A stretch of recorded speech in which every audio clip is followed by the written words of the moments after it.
Hello everyone, welcome to study today. आज की इस वीडियो में हम देखेंगे विषय प्राचीन इतिहास के फर्स्ट ईयर के सेकेंड सेमेस्टर का हम सिलेबस देखेंगे जो कि काफ़ी इंपॉर्टेंट है। तो इस सिलेबस का जो नाम है भारत का राजनीतिक इतिहास, जो कि 600 ईस्वी से 600 BC से 647 ईस्वी तक का हमें अध्ययन करना है भारत के राजनीतिक इतिहास का। तो इसका हम नवीनतम सिलेबस यानी कि न्यू जो सिलेबस है उसे देखेंगे, जो कि राष्ट्रीय शिक्षा नीति यानी NEP 2020 पर आधारित होगा। तो चलिए हम देखते हैं कि प्राचीन इतिहास के फर्स्ट ईयर के जो सेकंड सेमेस्टर का पाठ्यक्रम है उसका नाम है भारत का राजनीतिक इतिहास 600 BC से 647 ईस्वी, और इसका हम सिलेबस देखते हैं। तो इस सिलेबस में टोटल 8 यूनिट दी गई हैं और 8वें यूनिट को हमें अध्ययन करना है। यूनिट वन में हमें किन किन टॉपिक्स का अध्ययन करना है उसे हम सबसे पहले देखते हैं। तो चलिए हम देखते हैं किस तरीके से हमें अध्ययन करना है, कौन कौन से टॉपिक को। तो सबसे पहले यूनिट फर्स्ट को देखते हैं।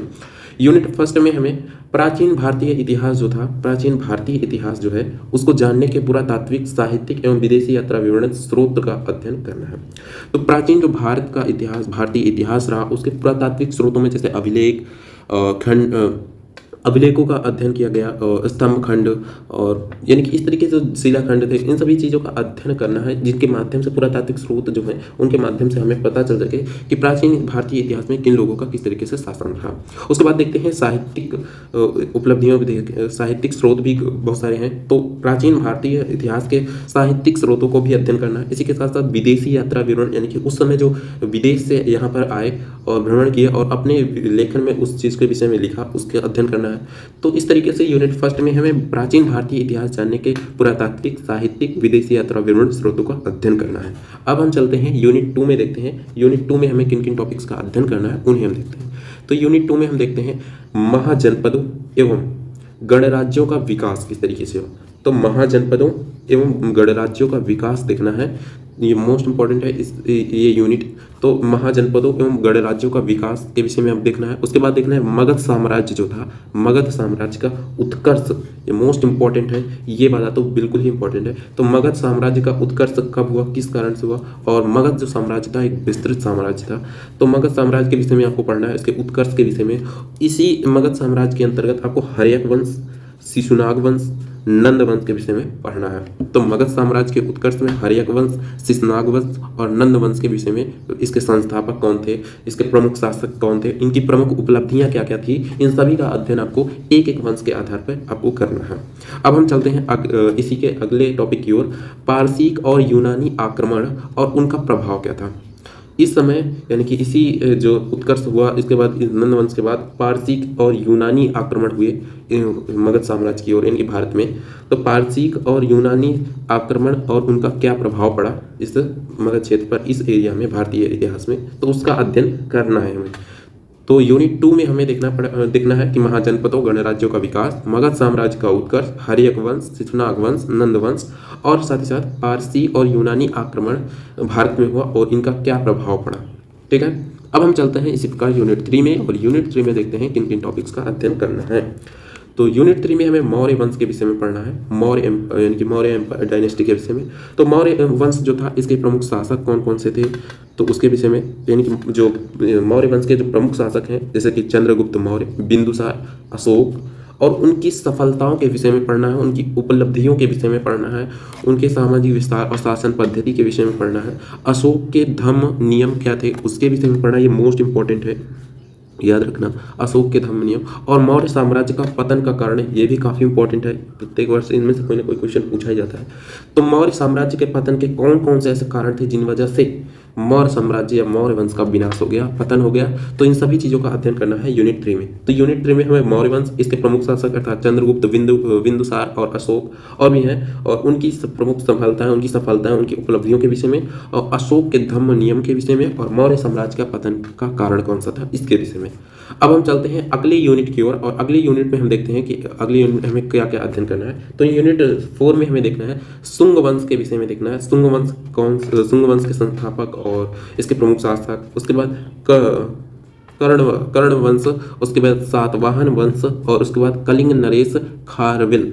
तो इन चारों वंशों के विषय में हमें अध्ययन करना है, इनके संस्थापक कौन कौन से थे, इनके प्रमुख शासक कौन कौन से थे, इनका प्रमुख क्षेत्र कहाँ पर इन्होंने शासन किया, और इनकी प्रमुख उपलब्धियाँ क्या क्या थी, और इनकी सफलताएं क्या क्या थी।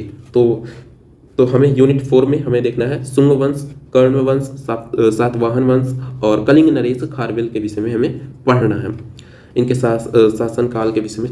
तो इस तरीके से हमें यूनिट 4 में हमें इन चारों का अध्ययन करना है। अब हम चलते हैं यूनिट 5 में, देखते हैं कि यूनिट 5 में हमें किन किन टॉपिक्स का अध्ययन करना है। तो यूनिट 5 में देखते हैं भारत में विदेशी आक्रमण जो हुआ, यानी कि विदेशी आक्रमण जो भारत में विदेशी आक्रमण जो हुए, यानी कि हिंदू, यूनानी, शक, पहव और कुषाण वंश, इन तीनों वंशों के विषय में हमें विस्तृत अध्ययन करना। इन्होंने भारत में विदेश से आकर डायरेक्ट भारत में आक्रमण किया था, तो उसी के विषय में पढ़ना है कि भारत में जो विदेशी आक्रमण हुए उसमें शक, पहव और कुषाण वंश के विषय में आपको अध्ययन करना है। अब हम चलते हैं अगले यूनिट की ओर और यूनिट 6 में देखते हैं।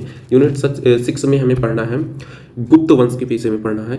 गुप्त वंश कहाँ पर था, इसका विस्तार किस तरीके से हुआ और इसके प्रमुख शासक, इसके संस्थापक, इसकी प्रमुख उपलब्धियां, इन सभी का अध्ययन करना है। तो गुप्त वंश के विषय में देखते हैं कि गुप्त वंश के प्रमुख शासक के विषय में, जैसे कि चंद्रगुप्त प्रथम, समुद्रगुप्त, चंद्रगुप्त द्वितीय, कुमारगुप्त, स्कंदगुप्त, गुप्त वंश का तो यानी कि प्रमुख जो शासक हैं चंद्रगुप्त प्रथम, समुद्रगुप्त, चंद्रगुप्त द्वितीय, कुमारगुप्त और स्कंदगुप्त के विषय में अध्ययन करना है। इनके प्रमुख उपलब्धियां, इनके जो प्रमुख मतलब कि इनके उपलब्धियां और इनकी प्रमुख सफलताएं क्या क्या थी और इनका समय काल, इन्होंने कब से कब तक समय काल में अपने शासन काल किया, तो इस चीज़ों का आपको अध्ययन करना है। तो गुप्त वंश में जो प्रमुख शासक थे उनके विषय में देखा। अब उसके बाद देखते हैं गुप्त वंश का पतन जो हुआ उसका रीजन क्या था, मुख्य कारण क्या थे, कौन कौन से, उसके विषय में आपको अध्ययन करना है। तो यूनिट 6 में हमें गुप्त वंश के विषय में पढ़ना है। उसके प्रमुख शासक क्या था, चंद्रगुप्त प्रथम, समुद्रगुप्त, चंद्रगुप्त द्वितीय, कुमारगुप्त और स्कंदगुप्त। और गुप्त वंश का उसके बाद इनके विषय में देखना और उसके बाद गुप्त वंश का पतन, ये मोस्ट इंपॉर्टेंट है, याद रखना, मोस्ट इंपॉर्टेंट। तो गुप्त वंश का पतन का कारण कौन कौन से थे, तो इसके विषय में एक, यानी कि किसी एक वंश के विषय में ऐसा क्वेश्चन आएगा ही कि या तो मौर्य वंश है या तो गुप्त वंश के विषय में आ सकता है कि इसके पतन का कौन सा कारण था प्रमुख, इसके विषय में आपको बताइए। अब हम चलते हैं तो अगले इसी यूनिट के अगले टॉपिक की ओर, वाकाटक वंश और वाकाटक गुप्त संबंध। तो वाकाटक वंश कौन था के संस्थापक, इसकी प्रमुख उपलब्धियां और इसका शासनकाल क्या था, जो कि गुप्त वंश के समय में ही ये वंश था, तो उससे कुछ संबंधित है, यानी कि वाकाटक गुप्त संबंध कुछ है, तो उसके विषय में आपको अध्ययन करना है। ठीक है, अब हम देखते हैं यूनिट, तो टोटल हमने देखा यूनिट 6 में गुप्त वंश, इसके प्रमुख शासक चंद्रगुप्त प्रथम, समुद्रगुप्त और चंद्रगुप्त द्वितीय और कुमारगुप्त और स्कंदगुप्त के विषय में पढ़ना और गुप्त वंश का पतन का कारण है, और इसके साथ साथ वाकाटक वंश, वाकाटक गुप्त संबंध। अब हम देखते हैं यूनिट 7 और यूनिट 7 में देखते हैं कौन कौन से टॉपिक का अध्ययन करना है। यूनिट 7 में हमें हूण आक्रमण, मौखरी वंश, उसके बाद उत्तरवर्ती गुप्त, तो हूण आक्रमण जो हुआ था उसके विषय में अध्ययन करना है, मौखरी वंश के विषय में पढ़ना है और उत्तरवर्ती गुप्त जो है उनके विषय में पढ़ना है। तो यूनिट 7 में हूण वंश काफी इंपॉर्टेंट है, तो हूण आक्रमण के विषय में आपको, मौखरी वंश के विषय में, उत्तरवर्ती के विषय में आपको याद करना है। इनका शासन काल क्या था, इनके प्रमुख शासक कौन से थे, तो इसके विषय में अध्ययन करना। अब हम चलते हैं अगले यूनिट की ओर और अगले यूनिट में देखते हैं क्या क्या पढ़ना है। अगला यूनिट 8वीं यूनिट में देखते हैं वर्धन वंश, यानी कि वर्धन वंश के विषय में देखना है कि इसके प्रमुख शासक कौन थे और प्रभाकर वर्धन जो थे, यानी कि इनके विषय में पढ़ना। इस वंश का संस्थापक कौन था, इस वंश का समय काल कौन सा था और इसमें प्रभाकर वर्धन कौन थे, इनके विषय में पढ़ना। और हर्ष का जीवन काल मोस्ट इंपॉर्टेंट है, तो हर्ष से संबंधित आता ही है, तो हर्ष का जीवन काल एवं उनकी उपलब्धियां क्या क्या थी इसके विषय में अध्ययन करना। उनके समकालीन शासकों से संबंध, ह्वेनसांग की भारत यात्रा के विषय में याद करना है या बताना है। तो ये वाला तो मोस्ट इंपॉर्टेंट है, ह्वेनसांग की भारत यात्रा, इससे क्वेश्चंस पूछे ही गए हैं। तो यूनिट 8 में हमें देखना है वर्धन वंश के आधार पर कि इसकी उत्पत्ति, इसका प्रमुख शासक कौन था, इसके संस्थापक कौन थे, इसमें हमें देखना है प्रभाकर वर्धन कौन था, इनके विषय में पढ़ना है। और हर्ष का जीवन जो था, हर्ष के जीवन एवं उनकी उपलब्धियों के विषय में पढ़ना है। उसके बाद उनके समकालीन शासकों से संबंध किस तरीके से थे उसके विषय में, और साथ साथ ह्वेनसांग की भारत यात्रा के विषय में आपको अध्ययन करना है। तो इस तरीके से यूनिट हमने 8 में देखा, इन सभी टॉपिक्स को अध्ययन करना है। तो इस प्रकार से हमने देखा यूनिट 1 से 8वें यूनिट में कि हमें किन किन टॉपिक्स को अध्ययन करना है, तो किन किन वंश का अध्ययन करना है। तो ये काफ़ी इंपॉर्टेंट सिलेबस था।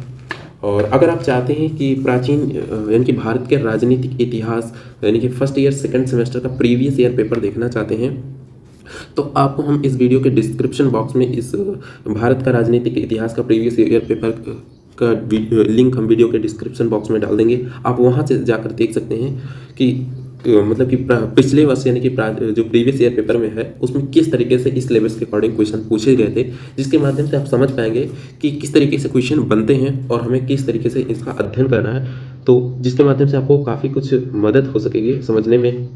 तो आई होप दैट कि आपको ये वीडियो पसंद आई होगी। अगर आपको ये वीडियो पसंद आई है तो वीडियो को लाइक कीजिए, एंड अगर चैनल पर पहली बार हैं तो चैनल को ज़रूर सब्सक्राइब कीजिएगा। एंड अगर और इस वीडियो को ज़्यादा से ज़्यादा तक लोगों के पास शेयर कीजिएगा, ताकि इस वीडियो की मदद से ज़्यादा लोगों की मदद की जा सके, ज़्यादा से ज़्यादा इस वीडियो का लाभ ले सकें। तो बस आज की इस वीडियो में इतना ही। आई होप दैट आपको ये वीडियो पसंद आएगी। तो हम जल्द ही मिलते हैं किसी नए वीडियो में किसी नए टॉपिक के साथ। तब तक के लिए जय हिंद, जय भारत।